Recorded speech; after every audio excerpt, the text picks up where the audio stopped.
ಒಂದು ನಾನು ಇವತ್ತು ಮುಖ್ಯಮಂತ್ರಿಗಳು ಕೂಡ ಸಾಯಂಕಾಲ ಆಫೀಸ್ ಸೈಯದ್ ನಾನೆಲ್ಲ ಸ್ಟಡಿ ಮಾಡಿ ಸುಮ್ಮನೆ ಮಾತಾಡ್ಬೇಡ್ರಿ. ಗೌರ್ಮೆಂಟ್ ಆಫ್ ಇಂಡಿಯಾ ಗೆಜೆಟಲ್ಲೇ ಕೂಡ 2019 ಒಂದು ಎಲ್ಲ ಸರ್ಕಾರಗಳಿಗೂ ಆದೇಶ ಕೊಟ್ಟಿದ್ದಾರೆ. 40 ಲ್ಯಾಕ್ಸ್ ಕೂಡ ಟರ್ನೋವರ್ ಆಗೋದಕ್ಕೆ ಏನು ಮಾಡಬೇಕು ಅಂತ ಹೇಳಿ ಅವರೆಲ್ಲ ಕೊಟ್ಟಿದ್ದಾರೆ. ಅದು ಕೇಂದ್ರ ಸರ್ಕಾರ ಬಿ ಜೆ ಪಿಯವರು ನಮ್ಮ ಬಿಟ್ಟು ನಮ್ಮ ಬಾಯಿಗೆ ವರ್ಷಕ್ಕೆ ವರ್ಷಕ್ಕೆ ಮಾಡ್ತಾ ಇದ್ದಾರೆ. ಅವ್ರು ಕೂಡ ಇದನ್ನು ಬಡವರಿಗೆ ತೊಂದರೆ ಕೊಡೋದನ್ನ ವೃದ್ಧ ಮಾಡಬೇಕು. ಪಾಪ ತರಕಾರಿ ಮಾಡೋರು, ಎಳ್ನೀರು ಮಾರೋರು, ರಸ್ತೆ ಬದಿ ವ್ಯಾಪಾರ ಮಾಡೋರು ಇಲ್ಲಿ ಅಂತೇಳಿ ಅವರೊಂದು ಇದನ್ನು ಹಾಕ್ಕೊಂಡು ವ್ಯಾಪಾರ ಮಾಡ್ತಾಯಿದ್ರು. ಸುಮಾರು ಲಕ್ಷಾಂತರ ಜನರಿಗೆ ಇವತ್ತಿದ್ದಾರೆ. ಮೋದಿ ಸರ್ಕಾರ 14,000 ಜನರಿದ್ದಾರೆ. ಇವತ್ತು ನೋಟಿಸ್ ಹೋಗಿದೆ. ಇದು ನಾವು ಮತ್ತೆ ರಾಹುಲ್ ಗಾಂಧಿ ಅವರು ಇದ್ರ ಬಗ್ಗೆ ಪ್ರತಿಭಟನೆಯನ್ನು ವ್ಯಕ್ತಪಡಿಸಿದ್ದೇನೆ ಅಂತ ಅವೆಲ್ಲ ಮುಖ್ಯಮಂತ್ರಿ ಆಫೀಸರ್ಸ್ ಕರೆಸಿ ಮಾತಾಡಿ ಏನು ಮಾಡಬೇಕು ಅಷ್ಟೇ. ಏನಾದರೂ ಮಾತುಕತೆ ಈ ವಿಚಾರವಾಗಿ ಏನಾದರೂ ಪತ್ರ ವ್ಯವಹಾರಗಳು ಖಂಡಿತ ಮಾಡಲೇಬೇಕು. ನಮ್ಮ ನ್ಯಾಯ ಜನರಿಗೆ ನ್ಯಾಯ ಒದಗಿಸ್ಕೊಳ್ಳೇಬೇಕು. ನಮ್ಮ ಜನರಿಗೆ ನಮ್ಮ ಮೇಲೆ ಒತ್ತಡ ಹೇರ್ತಾ ಇದ್ದಾರೆ. ಕಾನೂನು ರೀತಿ ಕ್ರಮ ಕೈಗೊಳ್ತಾ ಇಲ್ಲ. ಅತಿ ಹೆಚ್ಚು GST ನಮ್ಮ ರಾಜ್ಯದ ಕಟ್ತಾ ಇದ್ದೀವಿ ನಾವು. ಸಾಮಾನ್ಯ ಬಡವರಿಗೆಲ್ಲ ತೊಂದರೆ ಆಗ್ತಾಯಿದೆ. ಕಡಲೆಕಾಯಿ ವ್ಯಾಪಾರ ಮಾಡೋರಿಗೂ ಬರ್ತಾ ಇದೆ, ಎಳ್ನೀರು ವ್ಯಾಪಾರ ಮಾಡೋದು ಬರ್ತಾ ಇದೆ, ಹಣ್ಣು ವ್ಯಾಪಾರ ಮಾಡೋದು ಬರ್ತಾ ಇದೆ, ಹೂವು ವ್ಯಾಪಾರ ಮಾಡೋದು ಬರ್ತಾ ಇದೆ. ಈಗೆಲ್ಲ ಕೈ ಇಟ್ಕೊಂಡಿದ್ದಾರೆ. ಒಂದು ನಾನು ಇವತ್ತು ಮುಖ್ಯಮಂತ್ರಿಗಳು ಕೂಡ ಸಾಯಂಕಾಲ ಆಫೀಸ್ ಸೈಯದ್ ನಾನೆಲ್ಲ ಸ್ಟಡಿ ಮಾಡಿ ಸುಮ್ಮನೆ ಮಾತಾಡ್ಬೇಡ್ರಿ. ಗೌರ್ಮೆಂಟ್ ಆಫ್ ಇಂಡಿಯಾ ಗೆಜೆಟಲ್ಲೇ ಕೂಡ 2019 ಒಂದು ಎಲ್ಲ ಸರ್ಕಾರಗಳಿಗೂ ಆದೇಶ ಕೊಟ್ಟಿದ್ದಾರೆ. 40 ಲ್ಯಾಕ್ಸ್ ಕೂಡ ಟರ್ನೋವರ್ ಆಗೋದಕ್ಕೆ ಏನು ಮಾಡಬೇಕು ಅಂತ ಹೇಳಿ ಅವರೆಲ್ಲ ಕೊಟ್ಟಿದ್ದಾರೆ. ಅದು ಕೇಂದ್ರ ಸರ್ಕಾರ ಬಿ ಜೆ ಪಿಯವರು ನಮ್ಮ ಬಿಟ್ಟು ನಮ್ಮ ಬಾಯಿಗೆ ವರ್ಷಕ್ಕೆ ವರ್ಷಕ್ಕೆ ಮಾಡ್ತಾ ಇದ್ದಾರೆ. ಅವ್ರು ಕೂಡ ಇದನ್ನು ಬಡವರಿಗೆ ತೊಂದರೆ ಕೊಡೋದನ್ನ ವೃದ್ಧ ಮಾಡಬೇಕು.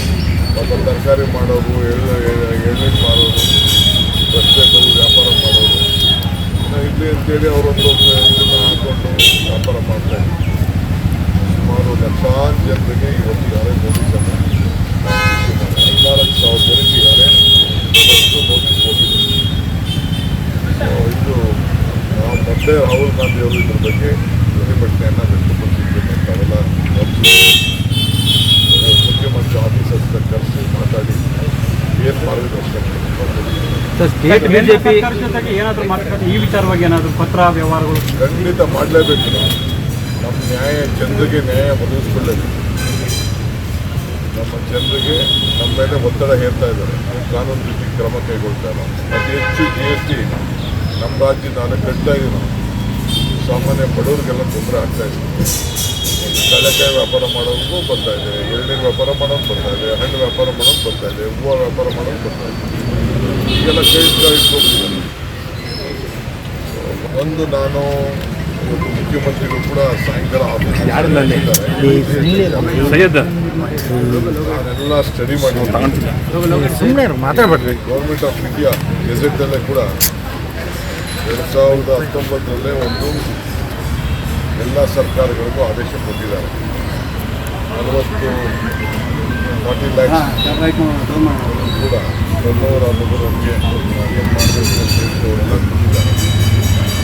ಅದು ಕೇಂದ್ರ ಸರ್ಕಾರ ಬಿ ಜೆ ಪಿಯವರು ನಮ್ಮ ಬಿಟ್ಟು ನಮ್ಮ ಬಾಯಿಗೆ ವರ್ಷಕ್ಕೆ ವರ್ಷಕ್ಕೆ ಮಾಡ್ತಾ ಇದ್ದಾರೆ.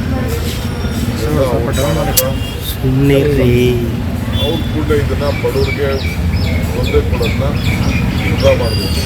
ಪಾಪ ತರಕಾರಿ ಮಾಡೋರು, ಎಳ್ನೀರು ಮಾರೋರು, ರಸ್ತೆ ಬದಿ ವ್ಯಾಪಾರ ಮಾಡೋರು ಇಲ್ಲಿ ಅಂತೇಳಿ ಅವರೊಂದು ಇದನ್ನು ಹಾಕ್ಕೊಂಡು ವ್ಯಾಪಾರ ಮಾಡ್ತಾಯಿದ್ರು. ಸುಮಾರು ಲಕ್ಷಾಂತರ ಜನರಿಗೆ ಇವತ್ತಿದ್ದಾರೆ. ಮೋದಿ ಸರ್ಕಾರ 14,000 ಜನರಿದ್ದಾರೆ. ಇವತ್ತು ನೋಟಿಸ್ ಹೋಗಿದೆ. ಮೊದಲೇ ರಾಹುಲ್ ಗಾಂಧಿ ಅವರು ಇದ್ರ ಬಗ್ಗೆ ಪ್ರತಿಭಟನೆಯನ್ನು ವ್ಯಕ್ತಪಡಿಸಿದ್ದೇನೆ ಅಂತ ಅವೆಲ್ಲ ಮುಖ್ಯಮಂತ್ರಿ ಆಫೀಸರ್ಸ್ ಕರೆಸಿ ಮಾತಾಡಿ ಏನು ಮಾರ್ಗದರ್ಶನ ಕೇಂದ್ರ ಸರ್ಕಾರದ ಜೊತೆಗೆ ಏನಾದರೂ ಮಾತುಕತೆ ಈ ವಿಚಾರವಾಗಿ ಏನಾದರೂ ಪತ್ರ ವ್ಯವಹಾರಗಳು ಖಂಡಿತ ಮಾಡಲೇಬೇಕು ನಾವು. ನಮ್ಮ ಜನರಿಗೆ ನ್ಯಾಯ ಒದಗಿಸ್ಕೊಳ್ಳೇಬೇಕು. ನಮ್ಮ ಜನರಿಗೆ ನಮ್ಮ ಮೇಲೆ ಒತ್ತಡ ಹೇರ್ತಾ ಇದ್ದಾರೆ. ಕಾನೂನು ರೀತಿ ಕ್ರಮ ಕೈಗೊಳ್ತಾ ಇಲ್ಲ. ಅತಿ ಹೆಚ್ಚು GST ನಮ್ಮ ರಾಜ್ಯ ನಾನು ಕಟ್ತಾ ಇದ್ದೀವಿ. ನಾವು ಸಾಮಾನ್ಯ ಬಡವರಿಗೆಲ್ಲ ತೊಂದರೆ ಆಗ್ತಾ ಇದೆ.